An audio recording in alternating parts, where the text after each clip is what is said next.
Techniquement, en tant qu'Européen, on devrait être du côté de Ferrari, non?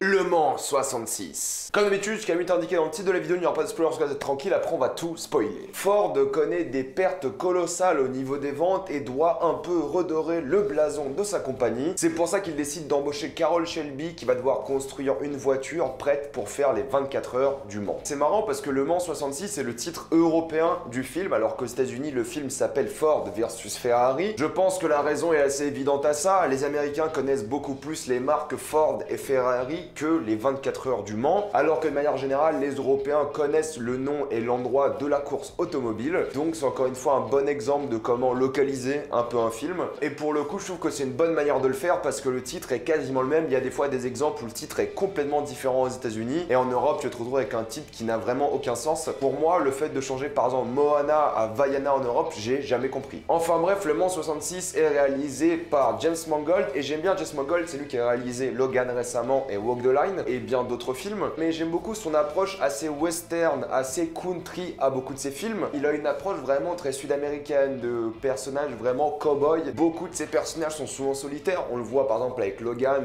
Wolverine, quelqu'un de très seul durant tout le film, et l'histoire du film c'est un peu lui qui doit reconnecter avec quelqu'un, on l'a vu dans Walk the Line, Johnny Cash, quelqu'un de très solitaire, et là encore une fois on a eu un peu cette thématique de la solitude avec Carroll Shelby interprété par Matt Damon. C'est l'un des seuls américains qui avait gagné les 24 heures du Mans et il est contacté par Ford pour travailler pour eux, pour développer une voiture capable de gagner les 24 heures du Mans, afin justement de rendre la marque Ford plus compétitive et de permettre d'un peu d'effacer son image de grosse firme qui fait des voitures à la chaîne, des voitures moches qui sont juste efficaces. Mais vu que Carroll Shelby ne peut plus conduire à cause de problèmes de santé, il va devoir trouver un autre conducteur et c'est là que Ken Miles va arriver. Ken Miles est interprété par Christian Bale où il est absolument incroyable. J'aime beaucoup encore une fois l'amitié entre les deux. J'en ai parlé dans ma vidéo Irishman, mais là pour le coup on a quand même 3 films cette année où on a une excellente amitié entre deux hommes. Once Upon a Time in Hollywood, The Irishman et maintenant Le Mans 66. J'adore vraiment Christian Bale dans le rôle, je trouve qu'il vole la vedette à chaque fois qu'il est présent et je trouve que l'amitié entre les deux personnages est absolument géniale. On en parlera plus en détail en spoiler, mais il y a un truc assez pur d'une amitié entre deux hommes où ils s'entendent bien, mais c'est pas le genre de potes qui vont se voir pour dîner tous les soirs. Ils ont une amitié qui est vraiment basée sur le travail et à partir de ça, ça va devenir une amitié plus personnelle, une amitié qui est vraiment basée sur la passion de deux personnes et le fait de se donner à fond pour arriver à leur objectif. Objectif étant de gagner les 24 heures du Mans. Et c'est 100% les thématiques du film, c'est la passion contre un peu les intérêts des entreprises parce que c'est Ford qui va fournir l'argent pour construire cette voiture, ils vont vraiment tout donner, des ressources illimitées pour faire la meilleure voiture possible, mais vu que c'est eux qui donnent l'argent, c'est aussi eux qui organisent absolument tout, ils ont un comité marketing, il faut donner une belle image de Ford, c'est eux qui ont le dernier mot sur absolument tout et c'est là qu'il y aura vraiment des disparités entre les deux. C'est que d'un côté t'as le personnage de Matt Damon qui veut vraiment utiliser sa passion, arriver au bout des choses et gagner cette course, et de l'autre côté Ford qui décide de tout parce que si Ford ne veut plus donner de l'argent, eh bien ils sont bien dans la merde et ils n'ont aucune manière de continuer à tester des voitures et à faire des courses. Et c'est là que tu auras vraiment les scènes les plus intéressantes du film, c'est quand les deux vont rentrer en opposition. Et ce qui est intéressant, c'est que je pensais vraiment que Ford allait être vu comme le David versus Goliath en étant David, parce que c'est la grosse entreprise américaine qui n'a jamais gagné les 24 heures du Mans. Ils vont être vus comme le petit, et en fait pas du tout, c'est Ferrari qui est vu comme le David et Ford comme le Goliath. Et je m'attendais aussi à avoir un Ford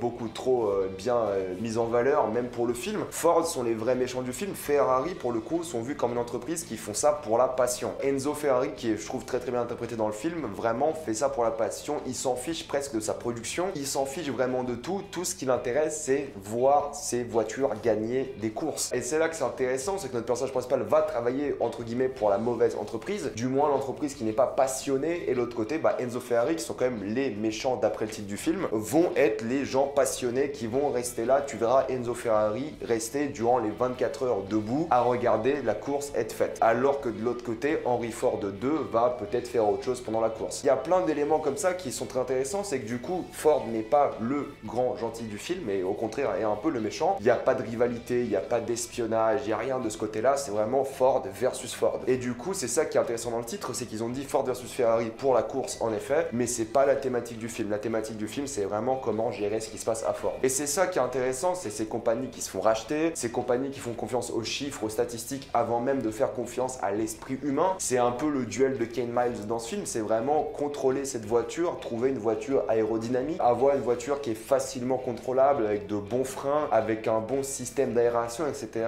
Et du coup, il fait tout ça, on va dire, manuellement. C'est le fait de lui de conduire cette voiture à plusieurs centaines de km/h qui lui fait dire comment elle fonctionne. Et de l'autre côté, tu auras Ford qui aura des machines, des écrans, des trucs, enfin c'est un peu le bordel. Mais ça montre encore une fois qu'il faut faire confiance au cow-boy, il faut faire confiance à la personne qui est derrière le volant. C'est cette personne-là qui ressent tout ce qui se passe et c'est elle qui devrait avoir le dernier mot. Et donc c'est ce qu'ils ont vraiment montré dans le film, c'est l'opposition entre les corporations et l'homme passionné. Et le plus intéressant, c'est que des fois, les corporations font de bons choix aussi. Ils ont des choix intéressants qui sont peut-être des choix marketing, mais qui sont des choix qui sont moralement corrects. Et de l'autre côté, l'homme peut aussi être arrogant, le passionné peut aussi être têtu. Donc ils ont vraiment montré les bons côtés des deux, on va dire, entités dans le film. Et c'est ça qui marche bien, c'est vraiment l'opposition entre les deux. Oui, majoritairement, Ford sont vus comme des gros bâtards, ils sont insupportables. Le mec de Ford, il est vraiment, mais c'est un enfer. L'acteur est génial pour le coup. Josh Lucas, mais vraiment, c'est une personne que tu as envie de baffer tout le film, mais des fois, il dit des choses qui sont quand même assez honnêtes. Il dit, voilà, ça peut être une bonne chose de faire ça, ça peut être intéressant, ils ont quelque chose derrière tout ça. Mais majoritairement, la figure vraiment positive chez Ford est interprétée par John Berthold. C'est lui qui a l'idée de faire participer Ford au Mans, etc. Et c'est lui vraiment qui est aussi passionné, mais qui travaille au comité marketing de Ford. Et de l'autre côté, Henry Ford, j'ai adoré la manière dont il a été iconisé parce qu'il est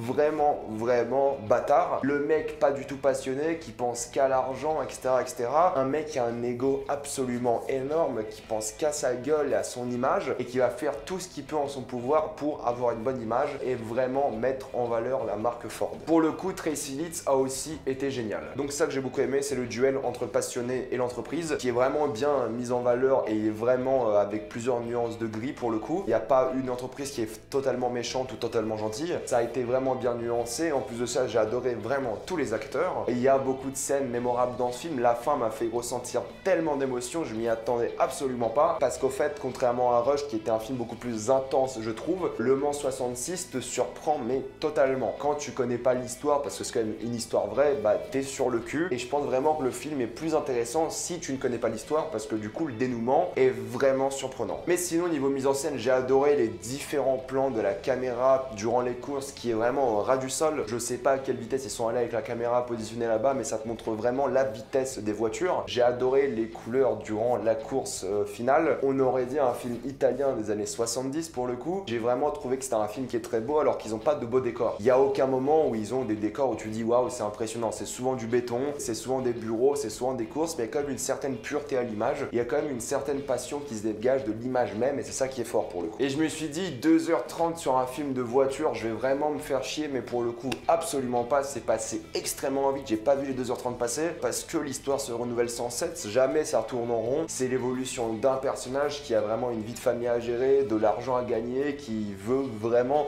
être pilote, mais qui a un tempérament qui est vraiment pas correct. Et de l'autre côté, cet homme qui ne peut plus conduire et qui veut vraiment remettre sa vie en jeu et qui veut vraiment trouver une motivation et de continuer de vivre des choses fortes. C'est pour ça que les deux marchent très bien ensemble, c'est que les deux se recherchent un peu et leur point de convergence et leur passion pour l'automobile. Et le fait de les voir travailler ensemble est vraiment génial. Je suis content parce qu'ils n'ont pas fait ça en mode Rocky avec un montage où il fait plusieurs courses, où il gagne, où vraiment tu le vois se réveiller, s'entraîner, etc. C'est pas vu comme un film sportif pour le coup. Je trouve que Rush c'était beaucoup plus le cas. J'adore Rush, hein. Franchement c'est un de mes films préférés de cette décennie pour le coup. Mais celui-ci était plus lent, était moins intense et plus posé on va dire. Parce que le fait d'avoir les 24 heures du Mans, ça te donne le temps de te poser justement. T'as 24 heures, tout peut changer durant plusieurs minutes. C'est ça qui est intéressant. Et il y a vraiment l'effet de surprise. Tu sais jamais quand quelque chose de mal va se produire. Il parle plusieurs fois d'accidents dans le film et tu sais jamais si ça va se produire, si ça peut se produire, si le véhicule est en bon état. C'est plus la construction du véhicule en soi qui t'inquiète plus que Ferrari. Alors oui, le pilote italien est inquiétant, mais pour le coup, c'est la facture de la voiture qui est plus intéressante et tu te demandes vraiment si elle va tenir. Et même quand tu te poses plein de questions sur comment ça va finir, t'es quand même surpris si tu ne connais pas l'histoire. Et j'ai vraiment beaucoup aussi aimé à quel point le personnage de Ken Miles est un père dans le film. Son fils est extrêmement important à sa vie. Il ramène son fils un peu partout avec lui et j'adore la relation qu'ils ont tous les deux. C'est vraiment le genre de film que tu pourrais aller voir avec ton père ou avec ton fils justement parce que ça a vraiment cet amour paternel et la relation familiale a été faite avec énormément de sérieux et j'ai adoré voir ça. Pour conclure, je trouve que James Mangold a complètement réussi son pari Ferrari de raconter cette histoire. Je suis d'ailleurs assez étonné qu'on n'ait pas raconté cette histoire beaucoup plus tôt dans l'histoire cinématographique américaine. Peut-être parce que Ford était en totale opposition avec le projet, j'en sais rien, mais vu l'image qu'ils ont, sûrement. C'est un film qui est nuancé, c'est un film qui a une bonne amitié, c'est un film devant lequel tu ne t'ennuies absolument jamais. La fin est absolument fantastique et même si tu ne connais rien en automobile, il y a de fortes chances de kiffer ce film, garçon, femme, peu importe l'âge, vous allez sûrement adorer parce que c'est avant tout un film sur quelqu'un qui veut aller au bout des choses et qui veut réaliser son rêve. Donc je ne peux que vous recommander Le Mans 66, c'est l'un des meilleurs films de cette année. Avant de passer en spoiler, pensez à vous abonner à la chaîne pour plus de vidéos, mettez un j'aime et partagez cette vidéo, ça aide beaucoup la chaîne. Si vous aimez la chaîne, pensez à soutenir gratuitement sur le lien Utip ou vous faites un don ou vous regardez une pub, ça me fait un peu d'argent. Suivez-moi sur Instagram pour des critiques exclusives, suivez-moi sur Twitter pour toutes les news et on spoil. J'ai adoré la manière dont on a vu Enzo Ferrari être passionné de voitures. Avant toute chose, il aimait les courses automobiles. C'est l'une des raisons pour laquelle il n'a pas accepté la proposition d'achat de Ford. Mais de manière générale, voir ce mec-là, Enzo, être passionné par ses voitures et par ses courses, bah ça fait chaud au cœur parce que de l'autre côté, t'as Ford et le patron qui s'en battent les couilles. Le mec est parti dîner, se coucher avec une meuf et il a même pas vu la course. Enzo Ferrari d'ailleurs commande sur ça. Alors j'ai vu le film en Pologne et pour le coup, il n'y avait pas vraiment de sous-titres quand il parlait italien. J'ai un peu de chance, je comprends l'italien et j'ai compris quelques phrases, mais quelqu'un qui n'y comprend rien, ils vont rater pas mal de choses. Il y a un moment où Enzo Ferrari dit un commentaire sur Ken, je crois qu'il dit grandissimo, et pour le coup ça veut juste dire qu'il est juste scotché par la performance du mec, il est vraiment abasourdi par ce qu'il a fait et c'est quelque chose vraiment d'incroyable. Mais ça en tout cas dans mon cinéma c'était pas du tout traduit, il n'y avait pas de sous-titres. Je sais pas si en France il y avait des sous-titres par rapport à ça, mais il y a plein de petites phrases comme ça. Il me semble même, si je dis pas de bêtises, qu'à aucun moment Enzo Ferrari traite Ford de gros. Il faudrait vérifier, mais je ne pense pas qu'il traite Henry de gros, et c'est le personnage de John Berthold qui amplifie ça à la fin. Et pour le coup, même Henry Ford 2, quand il est dans la voiture avec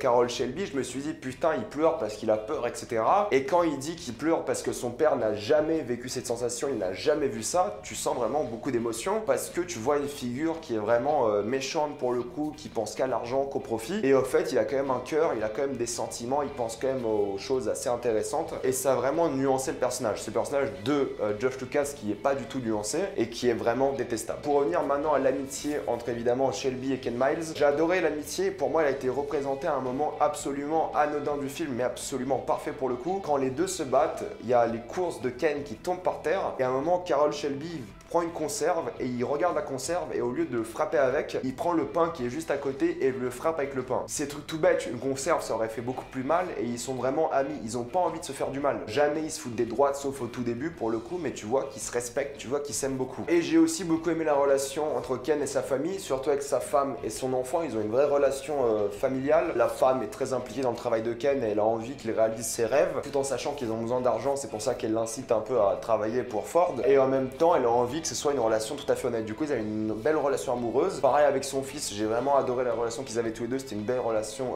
père-fils. Et vraiment, tout le film est construit autour de la course du Mans. Et quand ils arrivent à la course, quand tu vois enfin justement Ken gagner, il arrive au bout des choses. Il attend même les deux autres Ford. Et lui, qui a été vraiment un peu solitaire, pour le coup, il attend les voitures et il passe la ligne d'arrivée en même temps. Et ce qui se passe quand tu apprends qu'ils ont perdu la course, t'es vraiment dévasté. Mais au final, ça passe parce que tu vois que Ken Miles, lui, il va bien, il n'est pas vraiment dégoûté, il est même assez satisfait d'avoir fait la course et il n'est pas dégoûté d'avoir perdu. Carroll, lui, est beaucoup plus dégoûté, mais franchement, ça passe et tu t'en sors vraiment bien de cette course parce que même s'ils ont perdu au final, à cause d'une technicalité, parce que Ford les a enculés, t'es pas triste parce qu'ils ont perdu parce que l'important c'était l'amitié, c'était la passion, c'était de faire la course. Le truc horrible arrive évidemment après, quand il prend la voiture pour faire un petit tour dans le désert, tout a l'air de bien fonctionner jusqu'au moment où le frein ne fonctionne plus et là tu vois la voiture exploser. Et là pour le coup tu vois tout le monde courir et Carroll se tourne vers le fils de Ken et juste il comprend que c'est fini quoi. Et j'ai beaucoup aimé le fait qu'il court pas pour sauver la voiture parce qu'il sait que c'est trop tard, il sait que c'est fini et juste il regarde son fils parce qu'il a besoin de ce confort là à ce moment même et c'était super triste quoi. Le pire c'était quand après il revient revoir son fils qui fait du vélo 6 mois plus tard et quand il dit au revoir et il commence à pleurer, vraiment c'est une scène incroyable, c'était super triste,